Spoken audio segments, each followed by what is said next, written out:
Lewat program ini, kita akan belajar tentang Alkitab lebih dalam lagi dengan menggunakan bahasa yang lebih santai. Yang mau bertanya bisa disampaikan lewat kolom komen, dan juga jika ada yang butuh dukungan doa bisa disampaikan lewat kolom komentar yang ada di YouTube channel ini maupun yang ada di Facebook. Juga mohon dukungannya dengan like, subscribe, dan tekan tanda loncengnya. Dan jika ada yang ingin mendukung lebih lewat dana, bisa disampaikan lewat nomor rekening yang tersedia di kolom deskripsi. Dan lebih dari segalanya, mohon dukungan doanya ya, agar program ini bisa menjadi berkat bagi banyak orang, terlebih menyenangkan hati Tuhan. Oh ya, program ini akan selalu menemani kita setiap Senin sampai Minggu, setiap malam. Selamat mengikuti. Tuhan Yesus memberkati semuanya. Shalom semuanya. Kita akan ambil waktu sejenak untuk menyembah Tuhan. Haleluya.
Ya, shalom semuanya. Selamat malam ya. Mati lampunya saudara. Saya nyalakan dulu saudara ya. Ya. Oke. Ya. Ya. Jadi kita akan melanjutkan tadarusan Alkitab kita pada malam hari ini. Dan kita akan masuk di Wahyu pasal yang ke-10 saudara ya. Dan sebelum kita bahas itu, sama-sama kita ambil waktu sejenak, kita satu dalam doa, kita berdoa. Bapa, kami mengucap syukur buat malam hari ini kami boleh ada dalam program Deep Talk with Pastor, tadarusan Alkitab kami. Dan sebelum kami ngebahas, membaca pasal 10 ini, Tuhan bicara kepada kami lah, satu persatu. Ajar kami kebenaran-Mu Tuhan, tentang nubuatan akhir zaman yang didapatkan oleh Yohanes di Pulau Patmos ini, sehingga kami menjadi pribadi yang semakin bijaksana dalam menata diri di kemudian hari. Jangan ada satupun kami yang Kau lalui, kami siap diberkati. Haleluya. Amin. Ya, sama-sama kita, sebentar saudara. Kenapa ini mati-mati terus ini? Ya. Sama-sama kita buka Alkitab kita akan membaca Wahyu pasal yang ke-10 ini saudara. Bersama saya ya. Kita siapkan hati kita buka. Tuhan, ini tugas kami, beri keberanian bagi kami. Ya, ada bantuan di depan, yakni Wahyu pasal yang ke-10 ya saudara ya. Kitab terbuka ya di Wahyu pasal 10. Apa yang bisa kita pelajari dari Wahyu pasal 10 sama-sama kita coba dalami saudara ya, bersama saya ya. Wahyu pasal yang ke-10. Dan aku melihat seorang malaikat lain yang kuat turun dari surga ya, berselubungkan awan dan pelangi ada di atas kepalanya, dan mukanya sama seperti matahari, kakinya bagaikan tiang api. Ini menarik saudara ya. Menariknya kenapa? Karena Alkitab katakan ada seorang ya malaikat lain yang kuat. Ada spesifik yang kuat. Jadi malaikat saja sudah luar biasa bagi saya. Ini ada keterangan lain yang berkata yang kuat ya, dan turun dari surga. Malaikat ini begitu kuatnya gitu ya, sehingga dikatakan berselubungkan awan dan pelangi ada di atas kepalanya. Dan mukanya sama seperti matahari dan kakinya bagaikan tiang api. Jadi kalau kita lihat deskripsinya, ini hampir mirip dengan deskripsi malaikat yang atau sosok yang menampakkan diri kepada Yohanes di pasal-pasal awal kitab Wahyu ya. Yang kakinya bagaikan tembaga yang digilap dan lain sebagainya saudara ya. Jadi ini menjelaskan di pasal 10 ayat 1 ini malaikat yang punya power, yang punya otoritas tinggi ya. Mungkin salah satu penghulu malaikat saudara ya, yang turun ke dunia dengan spesifik yang tadi. Apa yang dia kerjakan? Apa tugas dari Allah kepada dia sehingga dia harus dikatakan oleh kitab Wahyu turun dari surga ya. Mari sama-sama kita baca, kita lanjutkan ayat yang keduanya. Dalam tangannya ia memegang sebuah gulungan kitab kecil yang terbuka. Ia menginjakan kaki kanannya di atas laut dan kaki kirinya di atas bumi. Ya, ini berarti malaikat ini begitu besarnya ya, sehingga Yohanes mengatakan satu kakinya ada di bumi, satu kakinya lagi ada di atas laut ya. Jadi besar ya. Dan dikatakan dia ketika turun ke bumi ini dia membawa sebuah gulungan kitab kecil yang terbuka. Jadi ada sesuatu yang luar biasa ya dari kitab kecil ini tentunya, karena kitab kecil ini ya yang terbuka ya, gulungan kitab kecil yang terbuka. Jadi kalau kemarin kita bisa menemukan informasi Yesus mengambil kitab gulungan kitab yang ditulis bagian luar dan dalamnya dan dimateraikan oleh 7 materai, disil oleh 7 materai. Itu artinya tidak ada yang bisa membacanya. Sedangkan kitab kecil ini terbuka. Berarti ya entah malaikatnya bisa membaca atau orang yang di sekitarnya ya bisa membaca karena gulungan kitab kecil ini terbuka gitu ya. Apa urgensinya gulungan kitab kecil yang terbuka ini di bawah malaikat yang luar biasa kuat ini untuk disampaikan atau dibawa ke bumi? Ya, ayat 3. Dan ia berseru dengan suara nyaring sama seperti singa yang mengaum. Dan sesudah ia berseru, ketujuh guru itu memperdengarkan suaranya. Ya, jadi ia berseru dengan suara nyaring seperti singa yang mengaum. Dan sesudah ia berseru, ketujuh guru itu memperdengarkan suaranya. Guru yang luar biasa. Ya. Ayat 4. Suara yang menggelegar gitu ya. Suara guru yang menggelegar. Dan sesudah ketujuh guru itu selesai berbicara, aku mau menuliskannya, tapi aku mendengar suatu suara dari surga berkata, materaikanlah apa yang dikatakan oleh ketujuh guru itu dan janganlah engkau menuliskannya. Jadi ini misteri. Jadi rupanya ketujuh guru itu ketika mendengarkan suaranya bukanlah seperti tadi yang saya bilang, guru yang menggelegar, ya. Bukan suaranya seperti kalau kita ada hujan badai, terus ada kilat dan ada bahasa Jawanya itu geluduk ya, atau gemuruh ya, guntur. Bukan itu ya. Ternyata meskipun semengerikan itu suara tujuh guru ini, tapi rupanya oleh telinga Yohanes itu berupa kata-kata. Makanya dikatakan tadi sudah ketujuh guru itu selesai berbicara, berarti ada kalimat yang terucap, ada kata-kata yang terucap layaknya seseorang yang sedang berkata-kata secara verbal, berkomunikasi. Ada kata-kata yang keluar dari bibir lidahnya. Seperti ketika saya saat ini bicara tentang Wahyu pasal 10 kepada saudara. Ya. Dan Yohanes paham sekali apa yang dikatakan oleh guru itu. Ya. Makanya dikatakan ketika dia mau menuliskannya, ternyata dia dengar suara lagi. Satu suara dari surga yang mengatakan, materaikanlah apa yang dikatakan oleh ketujuh guru itu dan janganlah engkau menuliskannya. Jadi ini masih bersifat rahasia, ya. Yang jelas nggak mungkin ada orang yang tahu kecuali Yohanes, ya. Karena Yohanes dilarang untuk menuliskan itu dari suatu suara yang muncul atau terdengar dari surga, ya. Dan tentu Yohanes taat akan itu. Apakah suara tujuh guru yang menggelegar ini, yang kata-kata dan kalimatnya dipahami oleh Yohanes tapi dilarang untuk ditulis dalam kitab ini, nanti atau sekarang atau sebentar lagi atau kemarin sudah diizinkan ada manusia lain yang diperdengarkan kata-kata itu? Ya, saya tidak tahu. Tapi besar kemungkinan ya mestinya ada, ya. Mungkin nanti Tuhan izinkan kepada hamba Tuhan tertentu untuk mendengarkan ya apa yang disampaikan oleh tujuh guru ini. Atau juga tetap ini menjadi sebuah misteri, ya, misteri ilahi, ya. Kita ya susah gitu ya.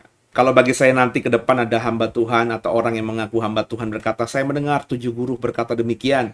Ya, saya tidak akan cepat-cepat bilang itu salah atau sesat ya. Saya membuka kemungkinan ada orang nanti yang akan diperdengarkan. Karena bagi saya kalau itu bersifat nubuatan harus disampaikan. Dan disampaikannya kemana? Ke manusia.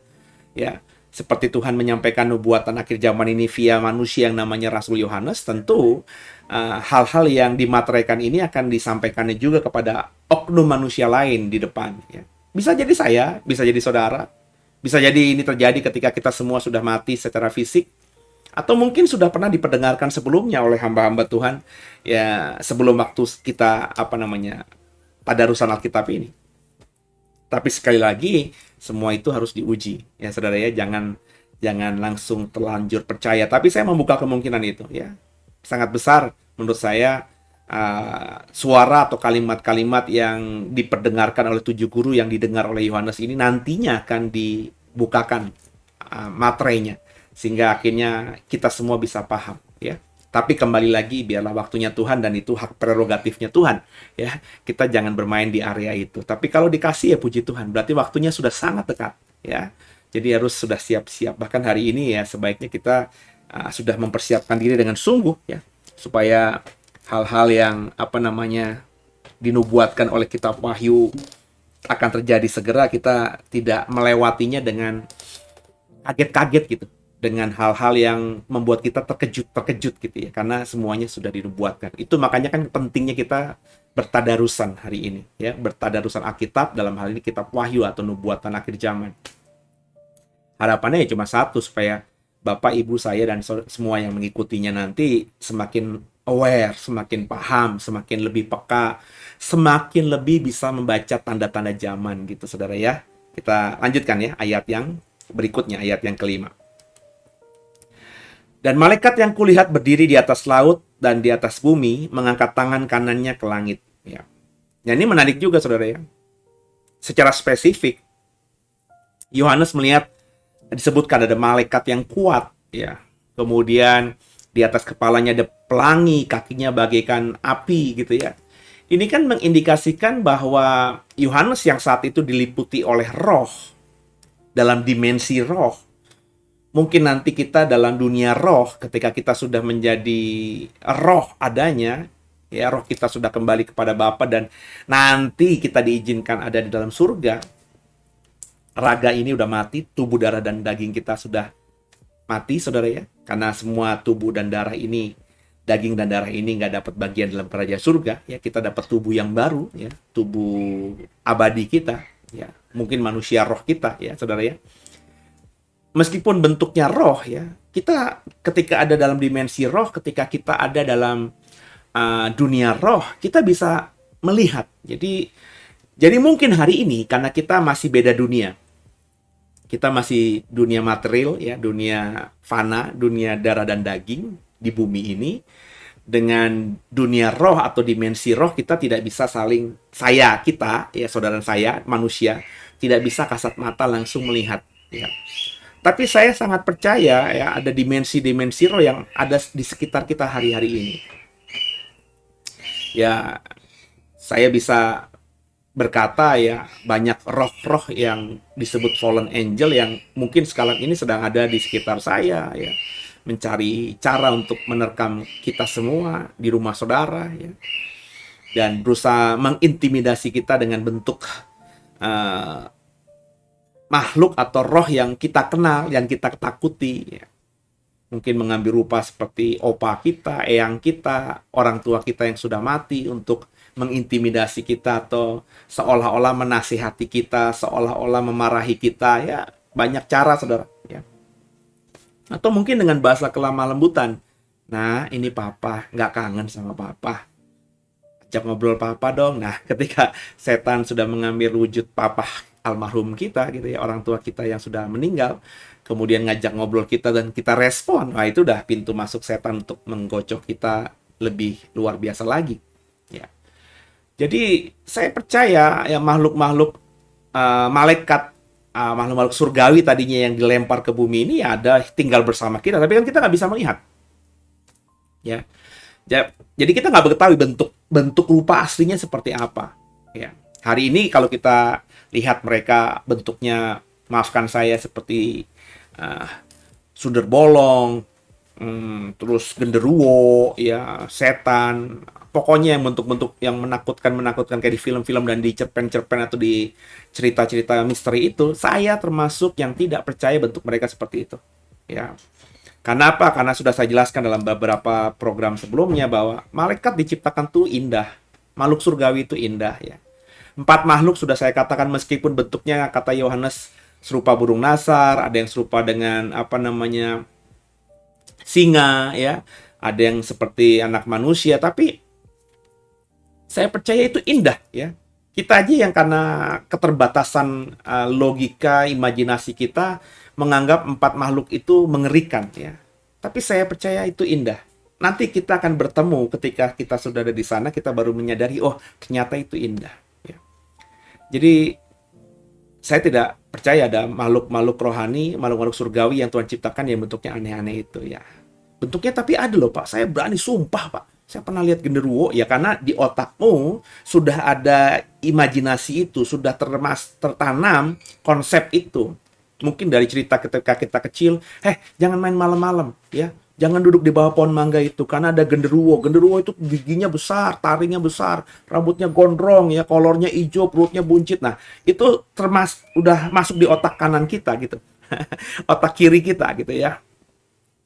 Jadi kita dengan keterbatasan sudah punya konsep genderuwo seperti itu, dan itu membuat kita takut, sehingga ketika ada orang besar rambutnya gondrong kita langsung takut gitu ya. Apalagi kita sudah semakin hari semakin membaca cerpen-cerpen yang menakutkan itu ya, pernah nonton juga film-film misteri. Kadang-kadang kan film-film Indonesia tuh lebay-lebay gitu kan ya, yang serem-serem gitu ya, film horor-horor. Akhirnya semakin membuat kita ketakutan, dan setan tahu banget kita ketakutan karena sosok itu. Meskipun itu sosok fiktif ya, nggak ada sebenarnya, tapi setan kan bisa tahu gitu. Oh, itu loh yang ditakuti Seno tuh makhluk seperti itu loh. Oh iya dah, kalau gue nakut-nakutin Seno gue pakai itu aja. Maka saya ditakut-takuti setan dengan wujud seperti itu. Tapi apakah setan wujudnya seperti itu? Saya termasuk yakin tidak. Kenapa? Karena tadi setan itu atau roh-roh jahat itu tadinya kan penghuni surga. Alkitab saya tidak mengatakan pada mulanya Allah menciptakan langit dan bumi, dan ketika ada proses penciptaan bumi, 7 hari itu Tuhan berkata di hari keberapa gitu ya, aku menciptakan roh-roh yang jahat nanti, yang menjadi penggoda manusia, dan kutempatkan mereka di bumi. Nggak ada cerita itu. Semua yang dikatakan oleh Alkitab tentang apa yang diciptakan Tuhan atas bumi ini ada di Alkitab kita, dan Tuhan katakan dengan imbuhan semuanya sangat baik. Ya, jadi apa namanya? Saya sangat percaya nggak ada makhluk yang mengerikan ya. Nah, dikatakan Yohanes di sini malaikat yang turun itu besar, kuat. Ya, besar. Kenapa saya bilang besar? Karena satu kakinya kata Yohanes ada di laut, satu kakinya ada di darat. Berarti kan besar sekali. Berarti kalau begitu ada malaikat yang mungkin bukan berarti lemah, tapi malaikat yang tidak tampak seperti makhluk yang kuat. Kan begitu. Logikanya kan begitu. Kalau Yohanes ketika dapat wahyu ini di surga, dalam rohnya ketika dia dibawa ke surga, dia melihat semua malaikat itu seragam. Ukurannya sama, besarnya sama, tingginya sama, warnanya sama, bentuknya sama. Tentu nggak mungkin ada deskripsi malaikat yang kuat turun dari surga, di atas kepalanya ada tampak kayak pelangi, kakinya kayak api, dan lain sebagainya. Tentu nggak ada kalimat-kalimat seperti ini. Yohanes bisa menuliskan seperti ini, tentu dia sudah mengcompare ya dengan malaikat-malaikat yang dia sudah lihat ada di surga. Oh, beda. Makanya dia katakan di dalam pasal 10 ini ada malaikat yang kuat, yang besar, yang turun dari surga membawa gulungan kitab yang kecil dan terbuka, gitu saudara ya. Jadi ya, apakah malaikat ini fisiknya dalam roh nanti ketika kita sudah masuk dalam dimensi roh, kita nanti bisa kenal dalam kekekalan surga ya, saudara. Oh, ternyata ini toh malaikat yang dilihat Yohanes itu. Emang gede dia. Kakinya ada di laut, kakinya satu lagi ada di darat. Oh, dia emang mukanya di atasnya ada pelangi. Nah, kalau itu harafiah, pasti kita akan lihat seperti itu. Tapi bisa jadi ini bahasa simbolik Yohanes. Yang intinya, ini malaikat yang punya otoritas luar biasa. Lebih tinggi kedudukannya dibanding malaikat yang lainnya. Nah, kalau ini mungkin lebih masuk akal, karena di surga saya percaya ada tingkatan-tingkatan juga ya. Disebut 24 tua-tua, berarti kan ada yang bukan tua-tua. Nangkep nggak, saudara? Iya kan? Ya. Apa namanya, disebut 4 makhluk, berarti kan ada yang bukan 4 makhluk gitu ya, ada makhluk-makhluk lain. Nah, itu kan berarti kan disebut malaikat yang kuat. Berarti Yohanes sudah melihat sebelumnya ada malaikat yang tidak kuat atau biasa saja gitu tampilannya. Kalau itu bahasanya simbolik, oh ini malaikat ini penuh otoritas, ya berarti yang kemarin-kemarin itu ya malaikat-malaikat biasa. Ya, karena malaikat kan artinya kan angelos dalam bahasa asli Yunaninya, itu secara harafiah apa ya? Angelos itu utusan, ya.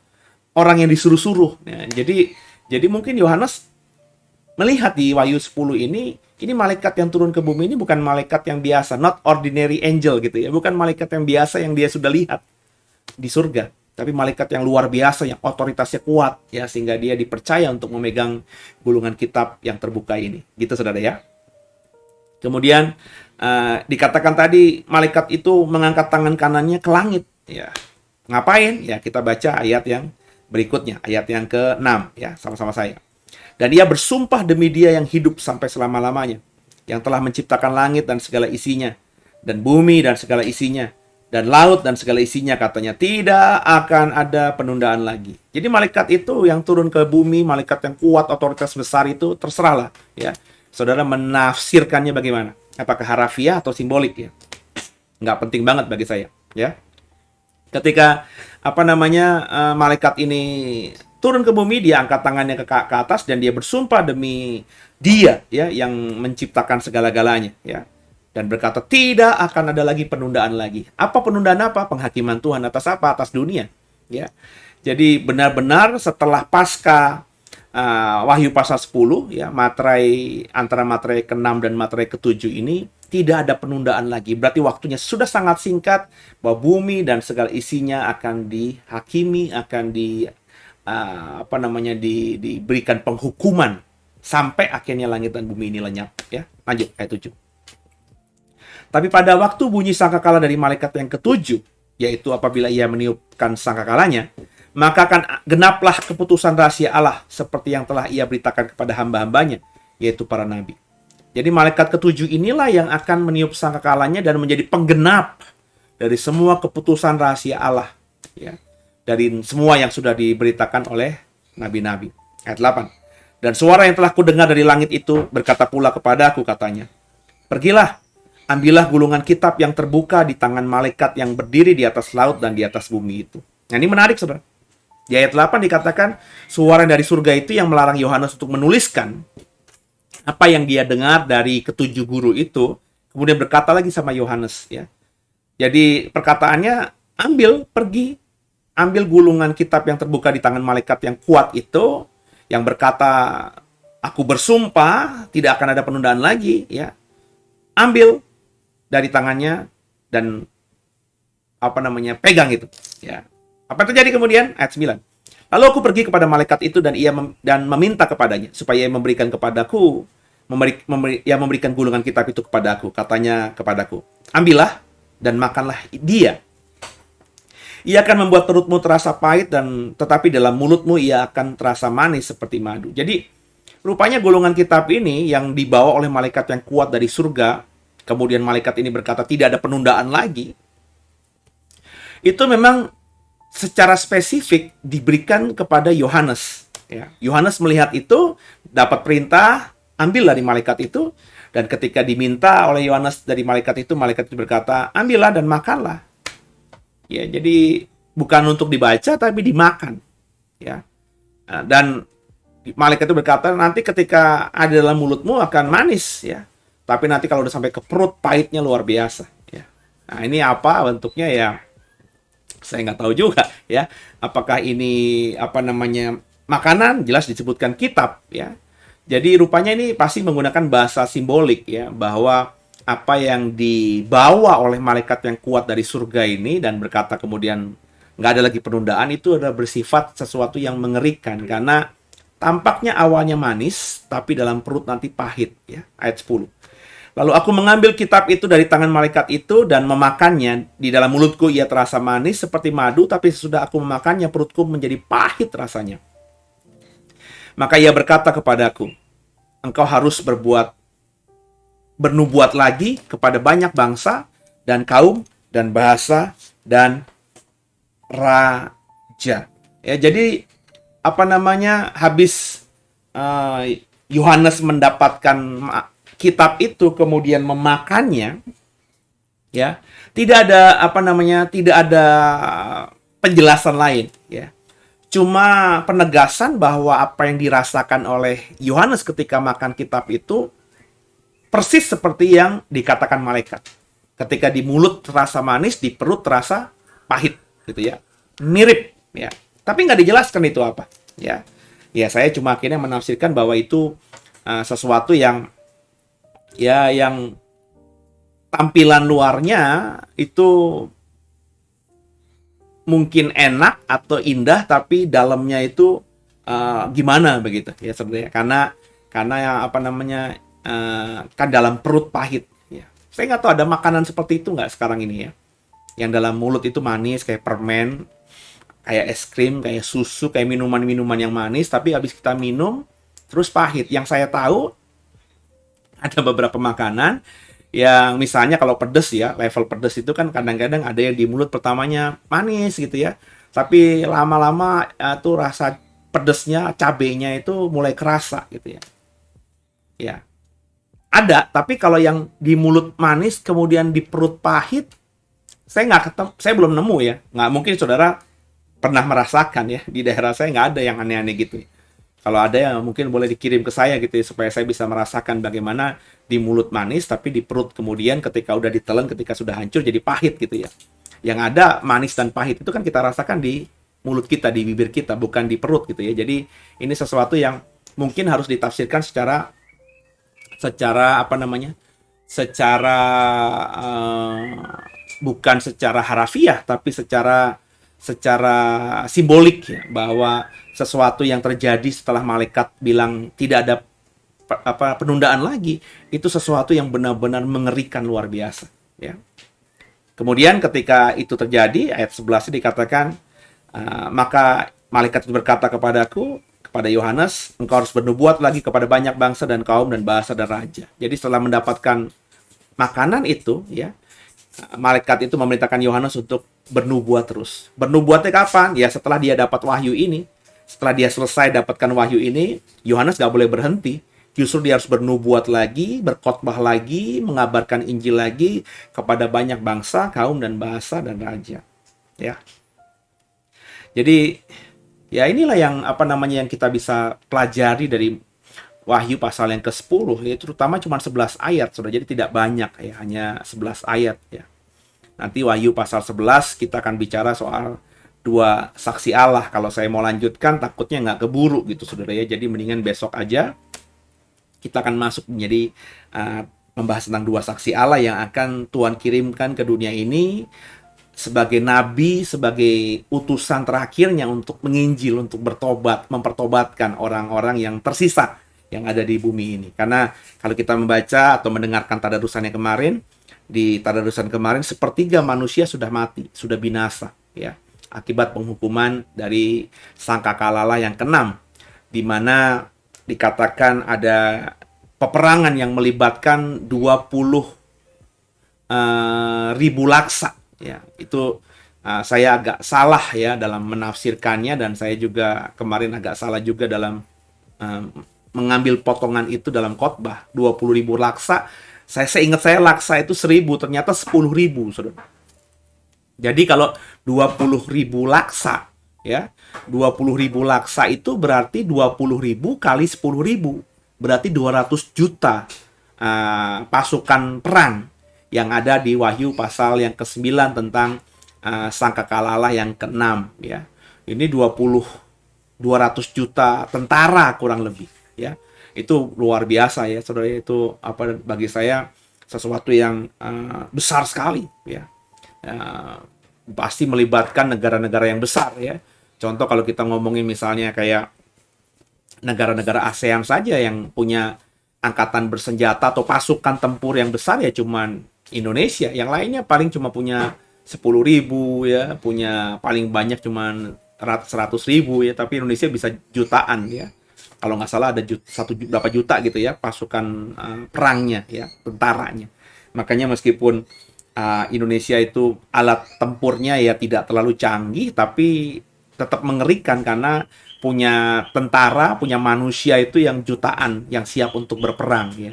Dibandingkan Singapura misalnya, kalau persenjataan tempur ya Singapura lebih canggih daripada Indonesia. Tapi kalau kita pakai logika yang sederhana aja, secanggih-canggihnya alat tempur Singapura, kalau perang sama Indonesia, kalau benar-benar one by one ya, 1 lawan 1, pasti kalah Singapura ya. Tinggal dikirim aja misalnya 100.000 aja tentara diterjunin semuanya ke Singapura. Singapura udah lewat sudah ya. Atau seluruh rakyat Indonesia suruh dikirim aja via kapal-kapal getek gitu, sudah nyebrang ke Singapura dari Batam ya. Singapura juga pasti akan luluh lantak karena jumlah penduduknya yang sama Jakarta saja ya, banyakkan penduduk DKI gitu ya Saudara ya. Jadi banyaknya pasukan itu mempengaruhi kekuatan. Dan ini dikatakan perang itu melibatkan 200 juta pasukan perang ya. itu pasti dengan satu orang memegang alat persenjataan yang luar biasa, ya tentu pasti akan membuat peperangan menjadi mengerikan ya, karena dampaknya pasti bisa melibatkan pembunuhan atau kematian dari jutaan orang ya, karena kalau satu orang aja mengendalikan misalnya drone ya, yang saya bilang itu alat senjata yang canggih hari ini yang kayak robot begitu, dan satu drone misalnya memegang atau dipasang 3 atau 4 hulu ledak nuklir gitu ya, itu kalau 200 juta dari semua negara itu pakai itu, habislah dunia. Ya, makanya nggak heran sepertiga penduduk ya, kalau sekarang ini ada 7 miliar, sepertiga penduduk berarti kurang lebih kan 2 miliaran lebih saudara itu mati ya di waktu tertentu. Ya, Alkitab katakan di jam, di hari, di bulan, di tahun, di waktu tertentu. Berarti spesifik ya. Tanggalnya spesifik ya. Jadi ada tanggal tertentu, itu perang terjadi luar biasa, dampaknya nggak pernah terjadi sebelumnya, sehingga di perang yang satu hari itu sepertiga manusia mati. Ya. Dan meskipun demikian ya, setelah mendapatkan itu semuanya ya, Yohanes dikatakan terus untuk bernubuat. Jadi meskipun dapat sesuatu tentang hal yang mengerikan, Yohanes diperintahkan untuk terus bernubuat, berkhotbah. Makanya bagi saya ya, pelayanan kepada Tuhan ya, mengabarkan Injil itu ya nggak boleh dibatasi oleh waktu-waktu tertentu, situasi tertentu. Oh, saya melayani Tuhan pas hari Minggu saja. Oh, saya melayani Tuhan kalau ada pelayanan saja. Oh, saya mendoakan orang kalau ada yang mau didoakan saja. Sehingga ketika nggak ada yang minta didoakan, ya kita nggak berdoa. Ketika kita hari Minggu misalnya nggak ada jadwal pelayanan, ya kita tidak melayani. Ya, padahal engkau harus bernubuat lagi kepada banyak bangsa. Perintah Tuhan kepada Yohanes. Padahal Yohanes baru diperlihatkan sesuatu yang mengerikan. Jadi justru bagi saya, di hari-hari yang mendekati akhir zaman ini, Bapak, Ibu, dan saya harus berkolaborasi untuk terus melayani lebih efektif lagi. Karena waktunya nggak lama. Dan banyak orang di waktu yang nggak lama ini yang belum kenal Yesus. Ya, mungkin tahu siapa Yesus. Kalau ditanya siapa Yesus, pernah dengar Yesus nggak? Oh, pernah. Itu kan yang katanya Tuhannya orang Kristen kan. Tapi saya bukan orang Kristen gitu ya. Mungkin mereka hanya tahu Yesus hanya sebatas itu. Tapi kan berarti nggak kenal. Kenapa? Karena banyak orang Kristen yang tidak mengenalkan Yesus. Yesus itu Tuhan, dengan apa alibi-alibinya, apa argumentasinya, apa apologetnya, nggak pernah disampaikan. Ya, ini mestinya tugas kita di akhir zaman. Kita sampaikan saja. Ya. Kalau orang itu mau menerima puji Tuhan, kita dapat upah surga bersorak-sorai karena satu orang bertobat. Tapi kalau orang ini menolak, paling tidak kita sudah mengerjakan bagian kita, yakni mengabarkan Injil sampai ke ujung dunia. Dan kalau semua manusia sudah mendengarkan Injil, sudah mengenal tentang Yesus, dan mereka sudah mengambil keputusan menerima atau menolak, maka saya percaya waktunya Tuhan akan segera. Dan kalau segera waktunya Tuhan, sesegera mungkin juga, ya, sesegera itu juga kita akan bisa bertemu dengan Tuhan di surga, ya. Dan mestinya kalau saudara memang sehati dengan saya, itu merupakan kerinduan kita semuanya. Itu merupakan sesuatu yang kita nanti-nantikan ya, bersama-sama dengan Tuhan di dalam kekalan. Gitu ya saudara ya. Jadi demikian dulu, hanya 30 menit ya, karena memang materinya yang ternyata cuma 11 ayat ya. Jadi kita lanjutkan Wahyu pasal yang ke-11 tentang 2 saksi Allah pada esok ya, pada hari Selasa malam. Semoga Wahyu pasal 10 yang kita bahas malam hari ini jadi berkat buat saudara. Banggaku punya Bapa sepertimu, yang tak pernah meninggalkanku. Ya, kembali bersama saya dalam akhir di program Deep Talk with Pase ini. Dan sebelum kita akhiri, saya membuka kesempatan bagi Bapak Ibu yang mau bertanya dan lain sebagainya untuk berikan pertanyaan atau komentar atau pandangan yang berbeda mungkin ya. Ya, berbeda nggak apa-apa, saudara, asal disampaikan dengan bijaksana, dengan baik ya. Karena saya sangat sadar apa yang saya pahami bisa jadi besar kemungkinan beda dengan apa yang sudah kau pahami. Dan apa yang kau pahami mungkin bukan juga apa yang saya pahami. Jadi, it's okay, saudara. Kita berbeda penafsiran dalam satu topik Alkitab, is okay. Itu sangat manusiawi. Kalau nggak ada perbedaan, maka gereja nggak mungkin banyak mereknya, saudara ya. Sinode nggak mungkin banyak ya. Pasti cuma satu ya. Tapi kan Tuhan mengizinkan sepanjang waktu dunia ini ada banyak gereja yang berbeda-beda. Yaitu karena tadi Tuhan izinkan ada perbedaan ya. Mestinya dengan perbedaan apapun kita harus saling menghargai. Terlebih perbedaan itu bukan perbedaan yang bersifat doktrinal atau prinsip yang utama ya. Kalau hanya bersifat prinsip sekunder ya, apalagi prinsip yang tidak terlalu vital atau fatal, bagi saya sangat lumrah, sangat manusiawi ya. Jadi misalnya ya, yang dipukul sama Musa itu batu karang ya, maka Musa kan nggak masuk ke bukit batu ya, maka dia nggak masuk ke tanah perjanjian. Nah, bukit batunya tuh setinggi apa? Ada yang menafsirkan itu bukan bukit batu, hanya batu doang gitu ya. Ada yang bilang itu bukit batu beneran. Lah gimana Musa bisa pukul bukit batu yang besar gitu? Wong Musa kan manusia biasa. Jadi tentu ini banyak hal yang bisa ditafsirkan ya.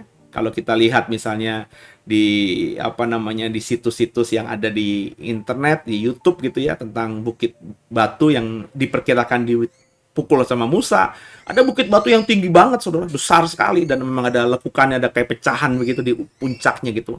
Apakah itu yang dipukul Musa? Apakah Musa besar berarti? Atau Musa naik ke puncak gunung dulu baru pukul, dan sehingga bukit batu itu memecah dari atas ke bawah? Ya, ini kan namanya penafsiran ya. Jadi kita bisa beda saja, bisa beda.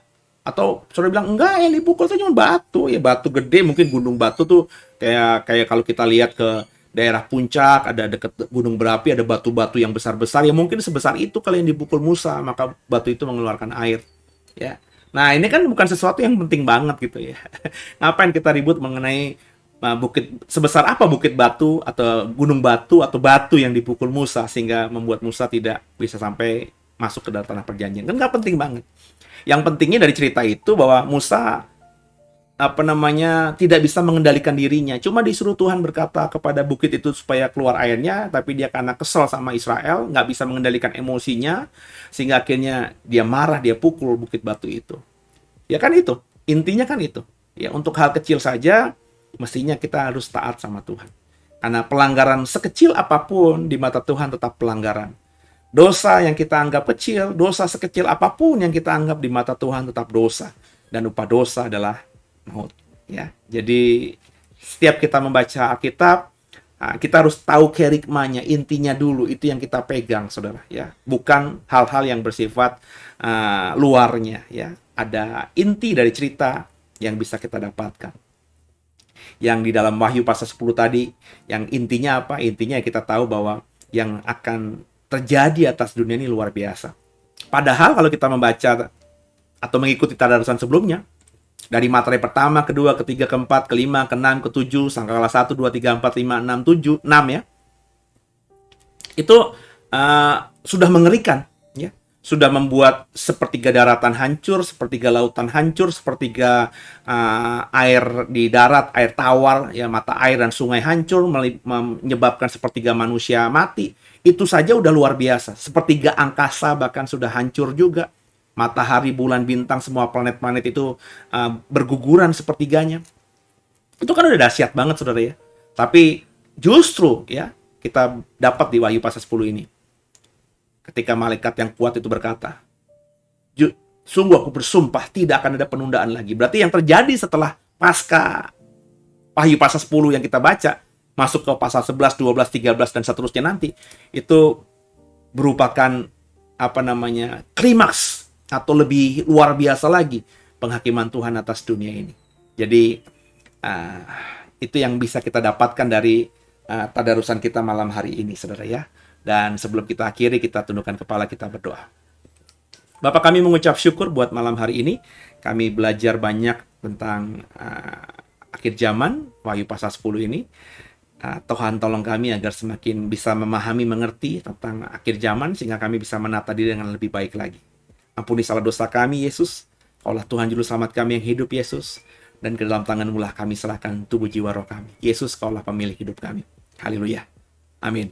Saudara, terima kasih buat kebersamaannya. Terima kasih buat komennya. Terima kasih buat like-nya. Terima kasih buat dibantu share-nya. Terima kasih terutama buat doa dan dukungan saudara kepada program ini. Tuhan Yesus memberkati. Haleluya. Amin.